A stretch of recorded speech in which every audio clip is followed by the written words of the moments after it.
Hey, everybody, welcome to another epic conversation with Meli Neubek. I'm so excited, Meli, you are here hanging out with me. That's what I'm excited about. How are you? I'm excited to be here hanging out with you. Oh, that's awesome. So if you don't know Meli, that's unfortunate because she's awesome.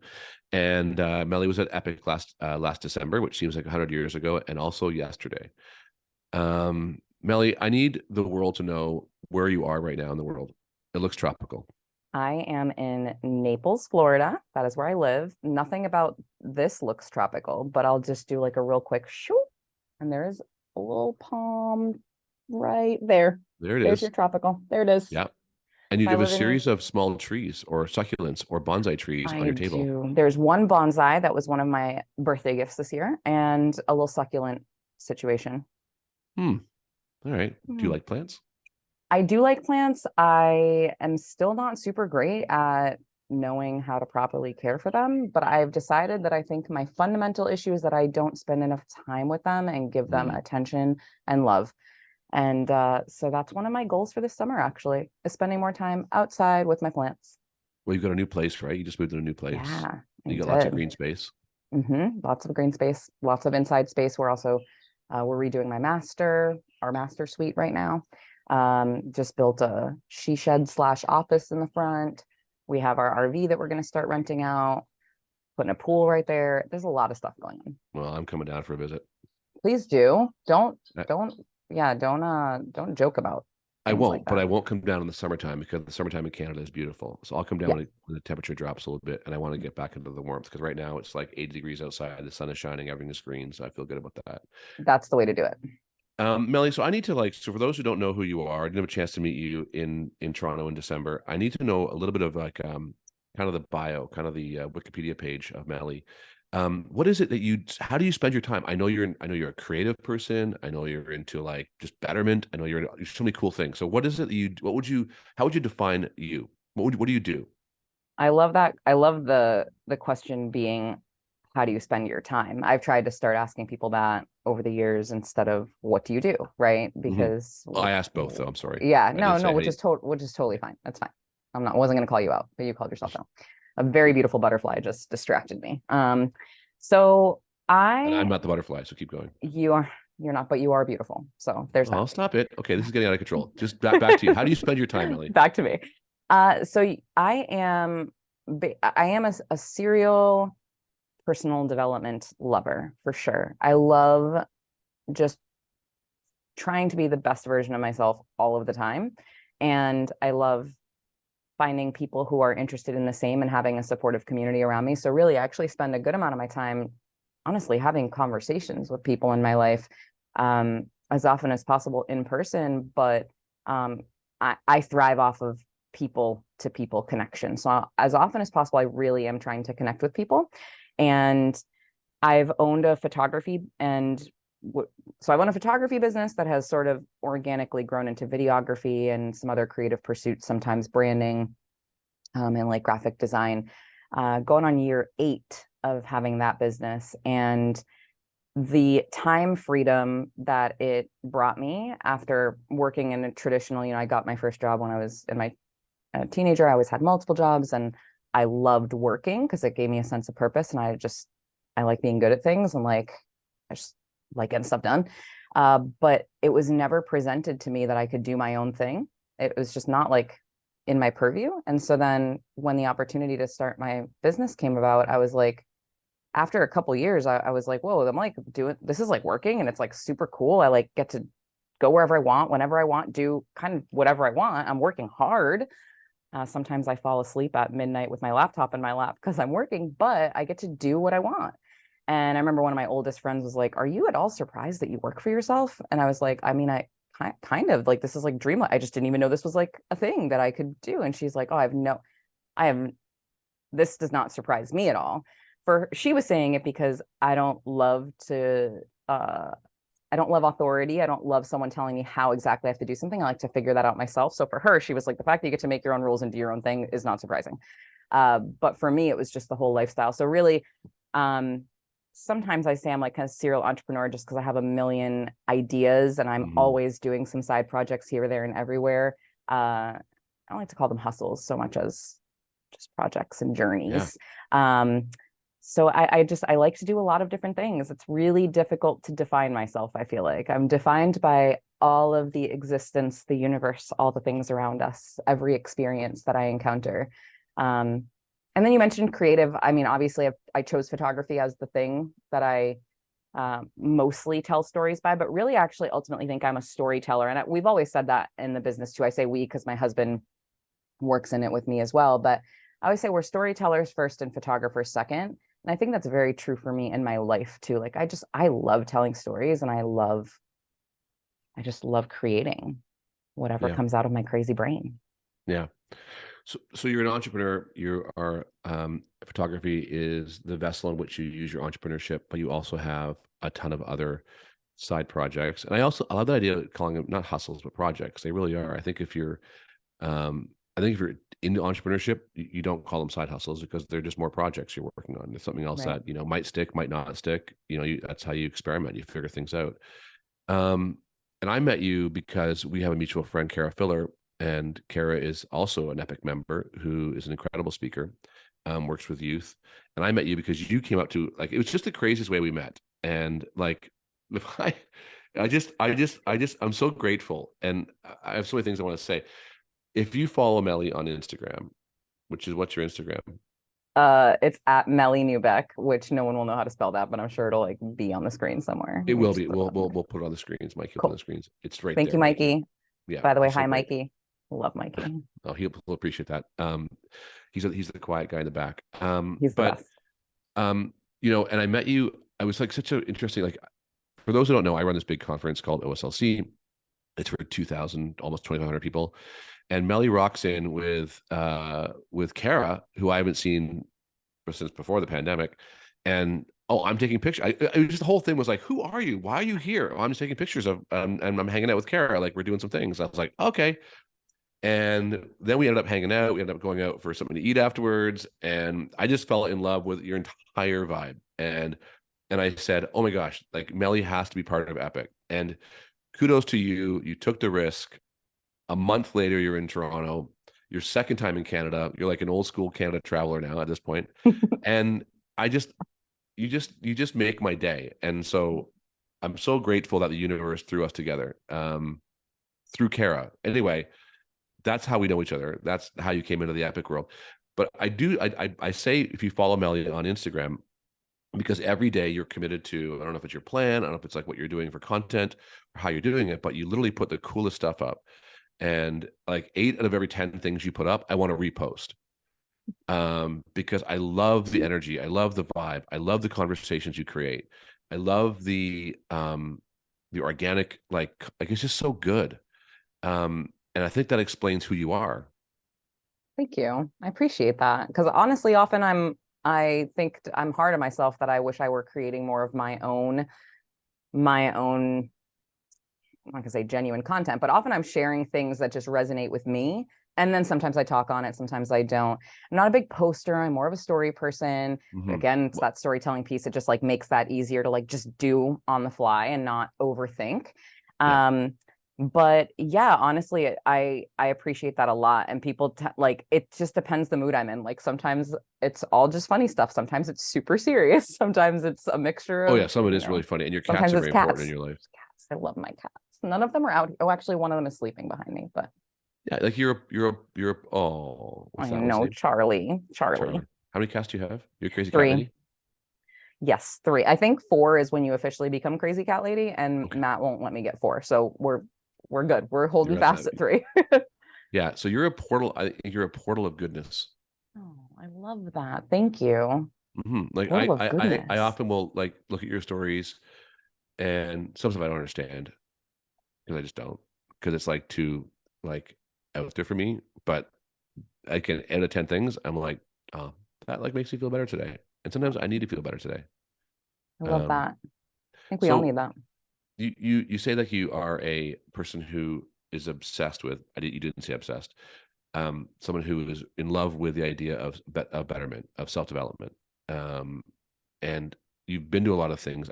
I've seen you post things you've been to, lots of to do with health and yoga and stuff like that. And there's all. So what if this is a hard question, and I don't want to put you on the spot, but um, what are some of the biggest takeaways that you've like? What are some of the biggest things you've taken away from these events? These, is there a commonality that you find between, you know? I know you do different things, but like, is there a commonality between these things? I love that question, and no one's ever posed it that way. I've been asked often, what's your favorite event you've been to? Or, what was like your biggest I know life the answer to that one. It's whatever, epic, right? but anyway. Oh, obviously. But actually, that's an easy answer. And by the way, always put me on the spot. I like being put on the spot. Uh, Energy. The answer is definitely energy. And I'll expand. Please.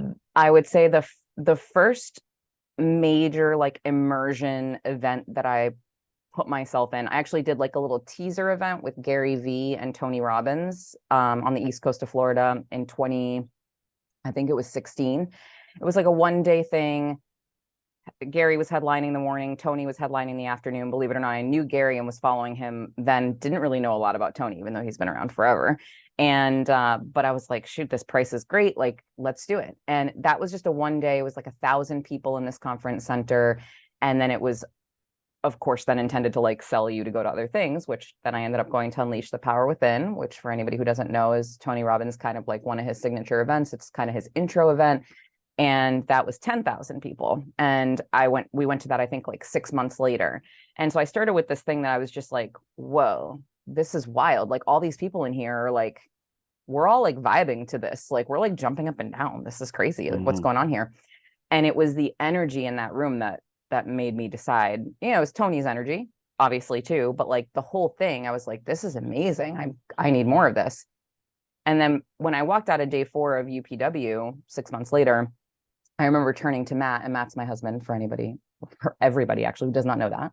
And I turned to him and I was like, I feel like we just like leveled up like multiple times. Like that I feel incredible. And every day walking in there, I just felt more expanded, more expanded, more expanded.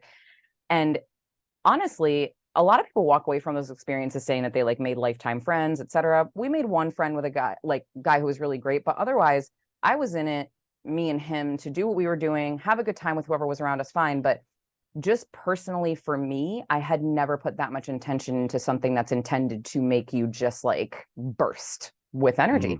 And it was the energy of all those people around us that created that, and us, all 10,000. And then we went to Business Mastery 6 months after that. That was 2,500 people. And then my yoga things that I've been to, whether it's been actually some events that I've put on have been, let's say, because I do some event planning too, one of the other journeys, projects. I've planned events for anywhere between like 100 and 700 people. And then Epic, let's take that as an example. What did we have? 70 people ish, right? 65 people. Wonderful. But it's not the amount of people, it's the energy that those people bring and the unique mixture of those energies melding, and all under this, like with this fundamental principle of wanting to just be better, whether it's in health or wellness or yoga or business, or it doesn't matter. Whatever.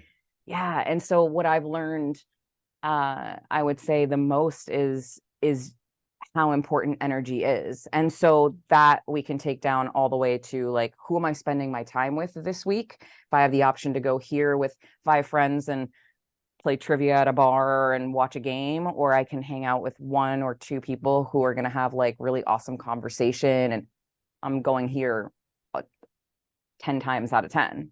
Yeah, 10 years ago, I was probably doing this. But so I would say that's the biggest thing that I've learned through all of these kind of immersive and growth experiences. It's interesting because I think a lot of people, and because you do this throughout the year, like you're always kind of connected to different communities, you're always trying to like do this all the time. I think a lot of people go to events. Sorry, I had a coffee.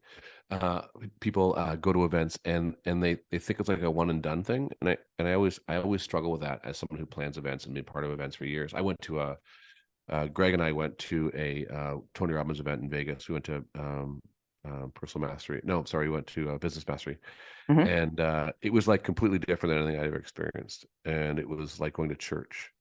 The jumping and the yelling and the talking and the, and Tony, we were third row from the front, and our friend of ours is part of this thing they call the Platinum Partners, Yeah. and he invited us down, so we got to go. It was a completely different experience, but it was the energy is crazy in that room. And actually, side note, my good friend I just spent the weekend with, he is Tony's personal security guard. And so if you ever watch the movie, his I'm Not documentary, Your I'm Not Your Guru. Guru, there's Yeah. a very large bald man who walks around Yeah. behind Yeah. Tony Yeah. all the time. That's Dwayne. Dwayne Cool. is my buddy who I just spent the weekend. He actually started my summer camp with me. Nice. So I get to Fun hear all fact. these crazy Tony Robbins stories, I bet. like crazy stories, like traveling to India and Africa and Haiti and all the things Tony does, like no one knows about, which I can't even talk about because Dwayne get really upset, and he is a big bodybuilder guy, Yeah. so I How don't do want you to get upset that him. job? No, It's does a not crazy sound like a good story. idea. It's a good story. He went to an event years ago, like 12, 15 years ago. And he was kind of like suggested you should join the Platinum Partners program. I think that's like the high level Yeah. Yeah. program that Yeah. he has. And so he joined it, and where you kind of do special events and da, da, da. And so he would be back then. He said when it started, there was only, I think, he had 35 members of the event. That was it. So you really had access to Tony. Like you'd go to these events and Tony would be like right there, and like he was always right around you. And he said everybody was kind of fanning over Tony, like fanboying, fangirling over Tony. All wanted to be around him, right? And Dwayne said, I just didn't want to be that person. I just figured he wanted to have his own private. Like, he didn't need me to constantly ask him questions or constantly. And so they go on these buses to these events, and somehow he and his wife would always end up beside Tony and Sage, and they wouldn't talk to him. They just wouldn't talk to them, and that somehow resonated with Tony. That this guy and his wife weren't fanboying him and didn't want anything from him. They just enjoyed being in the program, and so that one thing turned another thing. And then Tony was coming to Toronto for an event, and the people, he became friends with Tony and Sage. They did, and they reached out and said, "Can you come to this event in Toronto and do some logistical security work for us? And just because you're there, and Tony would trust you." And so they said, "Sure." So he went to Toronto. Well, they lived near Toronto, so they went up to the event, and he said they put Dwayne the farthest away, like the least possible spot that he could have do anything. Like he was like in this totally safe zone. But then this woman rushed the stage, and I think it was a woman. It was a person. A person rushed the stage, and Dwayne took them down and like saved the day. And from that point forward, Tony was like, "He's always with me. You're my guy. That's You're my guy." awesome. What a And fun so he doesn't story. do as much anymore because Dwayne said, like, first off, I'm 53, my body isn't as big as it used to be, and I don't want to travel like I used. He has his own very successful business, and so yeah. But like Tony, and one thing he said about Tony, which I think if anybody, he said there is nobody that he's ever worked with that is as he is on stage as he is off stage. Mm. He said he's very empathetic. He's very concerned about his audience. He's very like real, which is something that I'm passionate about too. Like I think if you're not the same person on stage as you are off stage, I don't want you around me. And this is how I 100%. judge speakers. And so anyway, that was just a digress to the story of my Tony Robbins story that I just had this weekend. I love that. Going back to where I started this was, I think people who are truly into self-development, personal development, business development, all that stuff, the only way it's really for most people has success is if you're always doing it, right? It's like if you're always learning and if you're always reminding yourself what it is you're doing. Because you go to Epic, you're there for 4 days, and I call it the 10% effect, which is 10% every day after you leave Epic or any event. Your passion, your love, your learning just goes down by 10%. And then 10 days out, you're kind of like, nah, back to life. Right. And that aura has worn off. But if you have you have a community around you, like who you hang out with, as you suggested, or more things, I think that keeps it going. That's my thought. Totally. And I think even I'll take that a step further. I think it's not even just always learning, meaning that you need to always be immersing yourself or always have to have your nose in a book, and those things are great. I think it's actually always finding the opportunity to learn no matter what you're doing all the time. And that's been huge for me too, because I'm a very big doer. Like I'm very action oriented. I like to be moving. I like to be thinking and doing and helping others and whatever. Like I used to define my success and my productivity at the end of the day, whatever, by how much I had done. And I think a lot of people do that, but for sure I'm like an above average sort of like mover in the forward direction all of the time. It's like a little excessive.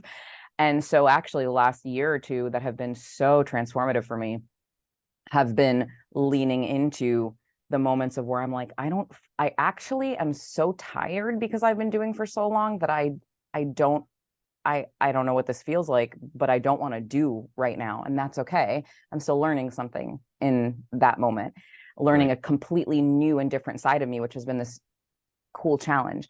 And so I find myself doing that a lot. I find myself catching myself like, okay, am I wasting time right now? Or am I, giving my brain the space that it needs for this thing or whatever. But I'm with you.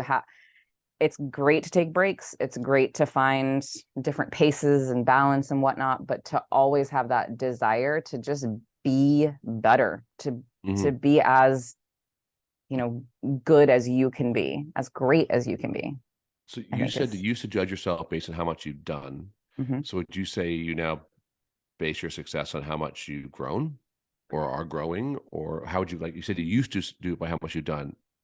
How would you now, how, is there a metric you have now?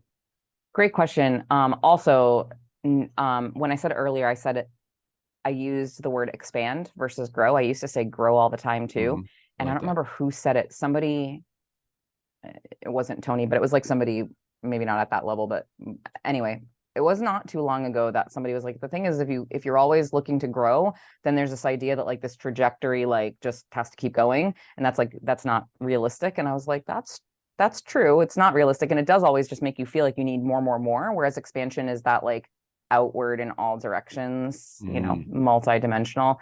And I was like, I kind of like that. That can kind of like do that ebb and flow and like it still ultimately keeps going. But anyway, uh, you know, I don't know that I have an exact definite, well, no, the word that just came to mind was authenticity. And Okay. I think that actually does ring really true. I think the a big thing for me, especially in this current transition of photography is still its thing and it's doing great. I'm very grateful that we've built the business the way that we have and that it continues to do well. I've always known that I'm not a photographer forever though. So I'm sort of and you'll remember this from Epic last year, where if you weren't there, I cried my eyes out and I don't even remember. By the way, I want Mikey, can I have a copy of that, please? If that is all recorded, It's all recorded. I'm ready to rewatch that now. Okay. Um, but I'm in this We'll get it to you. transitional. Huh? You'll get We'll it. get it to Okay, you. awesome. Thank you so much. I'm in this transitional phase of kind of what comes next and how to blend the things all together. And what I keep coming back to is this idea that I have or this decision that I'm trying to make or this choice, is this authentically me?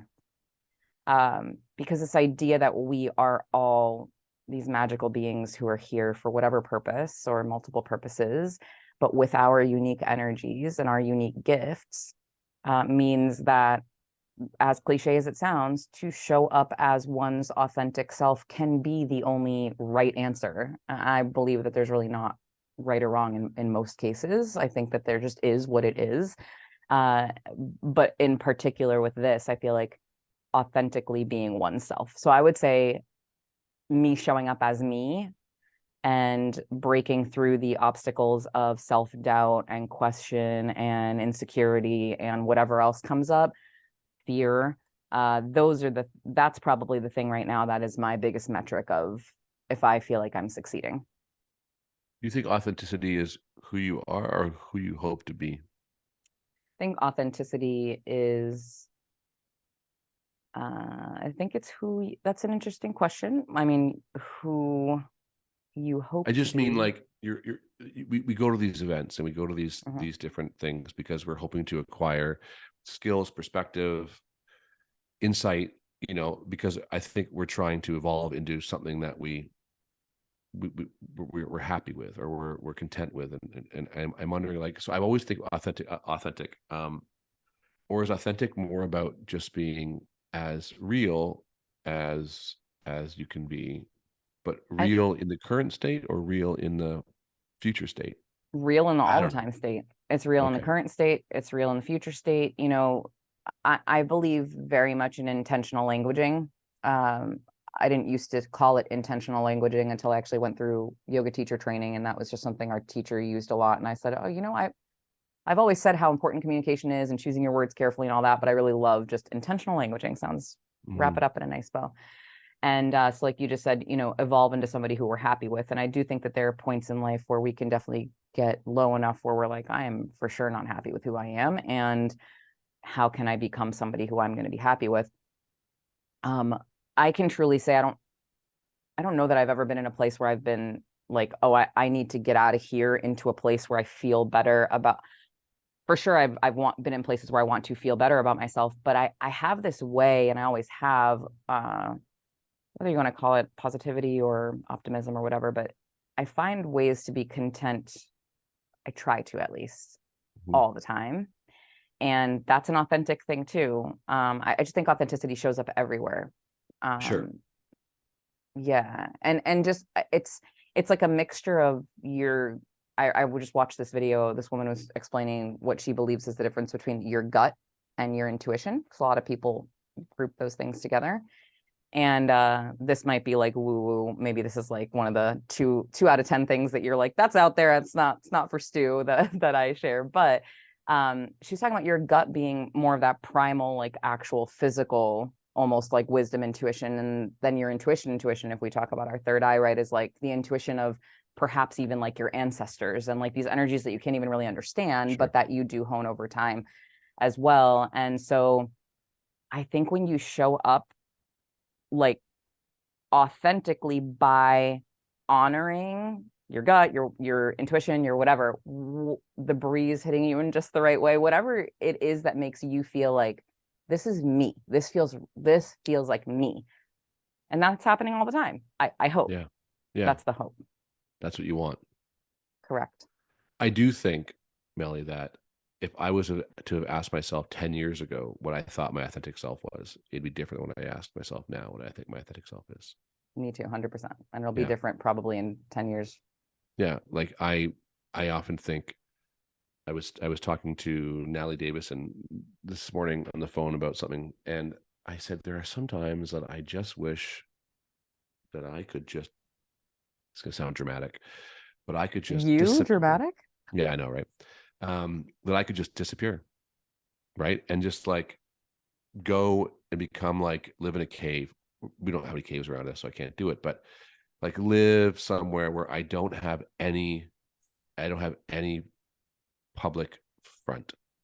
There's a certain thing I think there's some beauty that, and I'm thinking, like, is that who I really am? Then do I just really want to just be on my own? Like, am I actually a complete introvert that I've been hiding with this extroverted personality that I have? Like, and so I don't like that's where I'm at right now. Like, I really do think like I've been doing this for 32 years, like in front of tens of thousands of people running our events and our camps and our programs. And I'm always like the director, I'm always the speaker, I'm always the ringleader, I'm always the master of ceremonies, whatever you want to call it.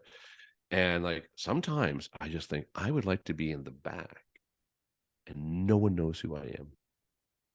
Like that to me, like for all sorts of reasons, good and bad, I'd like to disappear sometimes. There's nothing wrong Because with that. yeah, And you say, we started this, I don't think we were recording yet, but you're saying, every day is a roller coaster in your life, you'd mentioned. yeah, Yeah, and what do roller coasters do? They do this. And so like let's just use it as a metaphor for life. yeah, Whenever it is. it is. And whenever I come up against, or I use a term that's really feels that cliche, like, oh, the roller coaster of life. But like really though, it works. It's true. And Yeah, so it doesn't make you any less you. It just means that in this stage of life, like, I don't blame you, dude. That's a yeah, long time being front and center and all. So I get it. Makes yeah. I mean, makes they sense. say, what do they say? In every cliche, there's an ounce of truth. Like Yep. What? that's why it exists. That's why the Right. cliche exists because there's truth in it. Yep. Well, listen, I got a couple more questions for you. Go for it. So great hanging out with you. All right. So one of the things I always ask people is, how would you define epic to you? What is epic to you? Like not the event, the word. Damn, I was ready to answer for the event. No, Okay. don't care. People will. People. I don't. Yeah. I want to know what you think epic is. Is it like I'm not gonna say anything else. Actually, what do you think epic is? The word. How would you Yeah, yeah, yeah. define it to you? Epic is uh it's next level. It's grandiose. It's just fucking big. Can I swear? I'm so sorry if I wasn't 100%. You supposed can to. swear Okay, this is not. There's no regulations on any of this stuff. We can do what good. we want. It's fucking huge. It's Hmm. just, it's really, I think next level is kind of the first thing that comes to mind, but it's larger than life. It's anything that's like take it outside the box, like just totally, power through the walls, make it bigger, just bigger. Yeah. Yeah. I wanted people when they came to Epic. I wanted every testimonial that was ever done for Epic to be one word. And people go, how was the week? And just go, it's Epic. That's all I wanted it to be. But my Smart. next question for you is, if you like, so do you know Tim Ferriss? I do. So Tim Ferriss has on his podcast, he has one question I love. I don't listen a lot to Tim Ferriss, but I do love this question he always asks, which is, if you could have a billboard and put anything on that billboard so everyone could see it, with a message on it, that would be like, and he asks his guests this every time, but billboards are like so old. So my question really is, if you could send a text message, which would be weird, that showed up on everybody's phone in the whole world, what would that, like, Twitter size, 144 characters or less, old school Twitter, not new school Twitter, 144 characters or less, what would the message be? What would you say to people? Like, they open the phone like, oh, wow. Like, what would you say? This, because you showed me that business card earlier, the first thing that came to mind was you're fucking awesome. uh, but that's not what I would say. Just so you Um, know, she's not kidding. I did show her this. This is a business that's card of a friend of mine. which That's all it honestly is. makes I just I want to do that, which would just Yeah. be cheating and copying him. But hey, that being in more people's hands is only a good thing. Uh, it would be, I think, something along the lines of you are right where you're supposed to be always, because Yeah. I think that reminder is so necessary, like all the time. Yeah. It's helped me in high times, low times. Like the impermanence of life is honestly beautiful. The challenges, the failures, the the wins, like whatever, all of it is just so cool that through it all, if you really, like Tony says, believe that life is happening for you, um, and that no matter where you are, it's exactly where you're supposed to be. It's molding you Yeah. into the you that you are now, and that you'll continue to grow into the you that you'll be in a year and 5 and 10 and all that. So some sort of that kind of like encouraging reminder of Hmm. of the fact that you're right where you're supposed to be. So like just keep going. Yeah. Uh, I remember reading Buddha said you're exactly where you're supposed to be. And I remember reading that for the first time, when I was in one of my moments of reading stuff like that. And I was like, I love that quote. And I put it on everything. It's my second favorite quote. hmm, look at that. I'll share that one to my story today just for you. You're exactly, you want to know what my first favorite quote is? It's on my You're desk. My first mm, favorite quote. Do you want to see it? Here it yes, is. This is it. You probably can't see it. It says, if you tell the truth, you don't you have to don't remember have to anything. remember anything. That's great. It's Mark Twain. It's not mine, but I I have the do. word truth on my wrist. There it is. Truth is very I don't have important. any tattoos. Why not? Well, when you have a body like this, you don't want to put any ink on it. I'm kidding. Can't ruin Because can't I'm ruin terrified of the putting temple. tattoos. I'm so scared of tattoos. Oh, okay. Like, I'm so scared of putting some on my. And the truth, obviously, is nothing bad. But like, what if I put like a picture of Harry Styles on my shoulder and then tell me Harry Styles is an awful person and kill Yeah, but somebody? I'm like, you wouldn't do that. I know, but So that's what I that's think of every ridiculous. tattoo. Okay, you're smarter than that. You're gonna have to come up with a better reason for me. I know. I will. I will. I'm going to get a tattoo. I will get a tattoo. I did a podcast once. I used to do a YouTube show called Random Stew, and it's no longer available. I've taken it down because it was ridiculous. Which was the idea. Kids challenged me that at 40 years old, I was too uncool to make a YouTube show, and I did, and I had like 10,000 views, and it was like, ha ha ha. But it was I did like 10 episodes of it, and one of them was tattoos gone wrong, and my favorite one was this person had put right here on their collarbone, wherever this is, and it said no regrets, but they spelt it Regets. So it said no regrets. Yeah, I that's thought, that's got to be the worst. That's got to be your first regret right there. I have a family my brother-in-law's family, like brother-in-law, we were both married into the family, and his side of the family, they all decided to get a tattoo that said famiglia because they're of Italian descent. Okay. But one of them went and got it, and it was misspelled Finiglia. It was in cursive, and it had like, oh, no. they missed one of the little bumps there, so it became a family joke. Then Finiglia was on hats and on shot glasses, and it's like, see, if you can't fix it, feature it. Right, exactly. Hey, maybe we should get a tattoo together in Toronto. Okay. Just saying. Oh, okay, Mr. I'm afraid to put Harry Styles on my butt cheek or whatever, and now you're just all for it. Let's do it. Well, I mean, like, we have to think it out. We have to think what it's going to be. Like, yeah, they're not going to be matching, by the way. I just mean we're going to go together. Yeah, I know, I get that, time. but okay. I don't want to have like, I don't physically have the body that you'd ever want to like have one on my, like, I just wouldn't take my shirt off the beach with like a big, I don't know. I'm very self-conscious of those things. I can't imagine. Like, I have 3 small tattoos. You like, people don't even like, when they notice them, they're like, oh, that's cool. Like, and that's how I like to do little guys. Yeah. So maybe I'll just, I don't know. I can't think of anything funny right now. I wanted to get my best friend passed away 3 years ago, and we were both into Star Trek a lot. So I was going to get the Star Trek symbol. Hell yeah. Where my heart, like the little thing they do, like they hit that to talk. So I got a little Star Trek symbol right here, like the little, you know what I mean, little V thing. Yeah. My mom's a Trekkie, and Matt. Yeah, for sure. So Not that's me, what I was but going to you should do that. That's dope. I like that idea. No, but I got too much hair on my chest. Can't even see it. So, well, you could put it somewhere else then. I'll help you figure this out. We're gonna figure it out. Together, we'll make this happen. Mark our words. Meli, how do people get a hold of you if they want to learn more about what you do, or like they follow you, or they want to whatever, like anything? How do they get a hold of you? Yeah. Instagram's probably the easiest, just like because I've checked that, and as I continue to evolve into whatever the hell is next and who I am authentically being right now and all things, that would be the place to see it. So, and your Instagram handle is exactly your name spelled out that way. Yeah, Mikey's gonna put it right here. Right there. Yep. Or like 100%. Here, or wherever he puts that. He'll put it somewhere cool. Yeah, right there. Thanks for hanging out with me.